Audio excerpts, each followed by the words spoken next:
All right, today we're going to dive into what might be one of the Bible's most confusing books, Leviticus. It's so often just written off as this collection of old, outdated rules. But what if it's not that at all? What if it's actually this incredible, breathtaking prophetic picture, a shadow really, that was designed by God to point to something so much bigger, so much more real? Let's dig in. I mean, if you've ever actually tried to read through Leviticus, you know exactly how easy it is to just get completely lost. All these strange offerings, these super complex ceremonies, these ancient laws, it can all feel so irrelevant to us today. And you're left just asking this one simple question: what on earth was the point of all this? Well, that is exactly the question we are here to unpack. You see, the key insight we get from the source material is this entire baffling system with all of its really detailed rituals and offerings. Well, it was never, ever meant to be the final destination. It wasn't the end goal of worship. It was pointing to something else entirely. Think of the whole Levitical system like a map.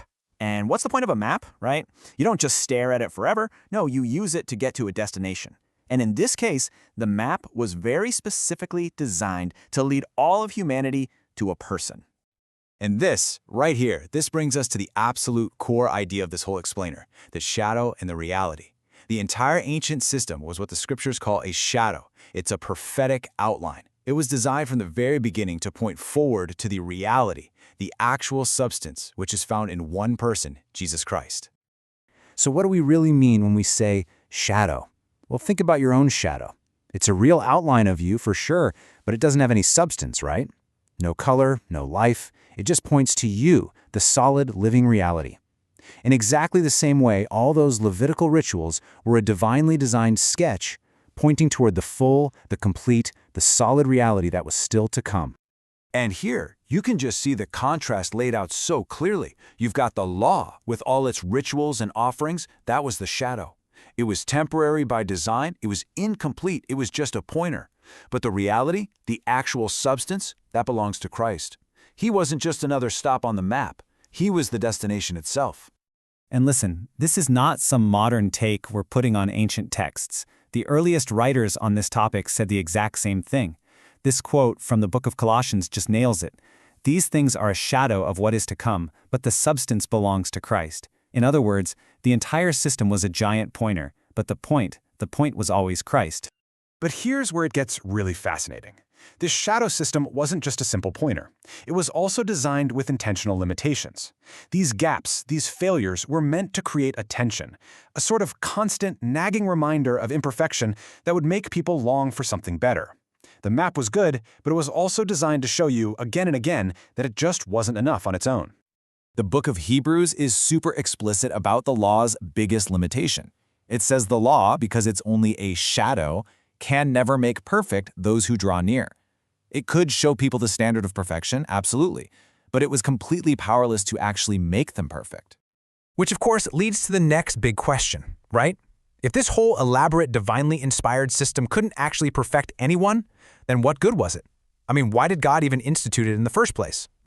And the answer we're given is just brilliant. The law wasn't a failed system. It was a teacher. As the slide says, the law was our tutor to lead us to Christ. Its job was never to perfect us. Its job was to guide us, to show us precisely why we needed someone else to come and do what it never could. Now, it's so easy to hear all this and think it just points to one single event, the cross. But that's a mistake.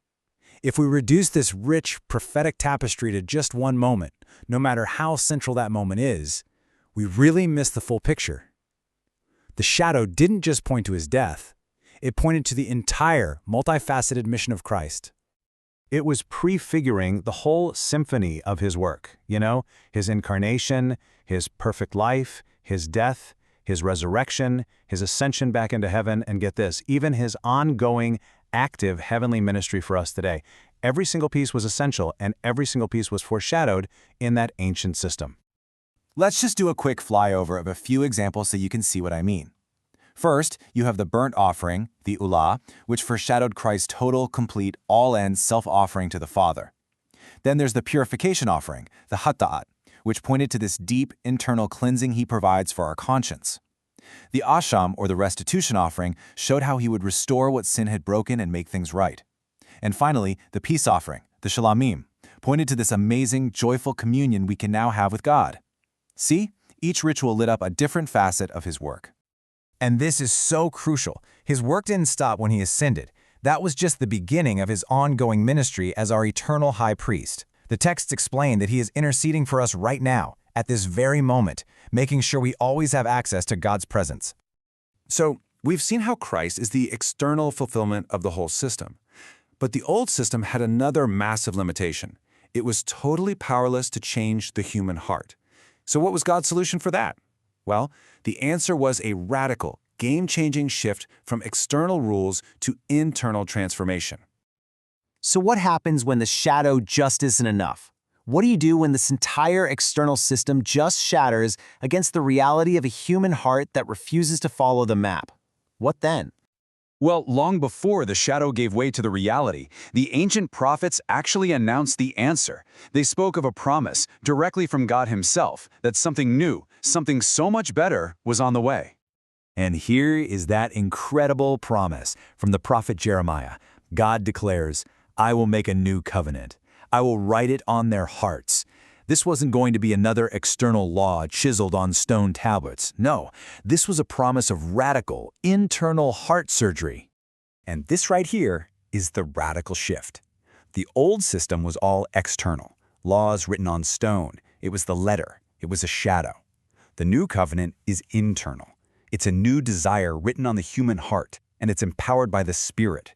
It is the reality that the shadow was always pointing to. So how does this internal change actually happen? Well, this is where the Holy Spirit comes in. As the quote says, "The letter kills, but the Spirit gives life." The Spirit is the one who takes the reality of what Christ accomplished and makes it a living, breathing experience inside of us. He's the one who transforms a dead set of rules into a vibrant, living relationship. Okay, so let's bring it all together. We've taken this journey from the confusing puzzle of Leviticus, the map, all the way to the clarity of its fulfillment, the destination. Here's the whole story arc in 4 simple steps. Step 1, the shadow, that system of rituals that was always pointing forward. Step 2, the tension, its built-in limits creating this deep need for something more. Step 3, the reality, Christ's complete work comes and fulfills all of it. And finally, step 4, the life. The Holy Spirit makes that reality personal and internal for us today. And this is the beautiful, final takeaway. The shadow was the map that brought you to the door. But the reality? Christ, he doesn't just leave you standing on the doorstep. He swings the door wide open, invites you inside, and through the Spirit makes his home inside of you. The question is no longer, how do we get to the destination? The question becomes, how do we live now that the destination itself lives in us?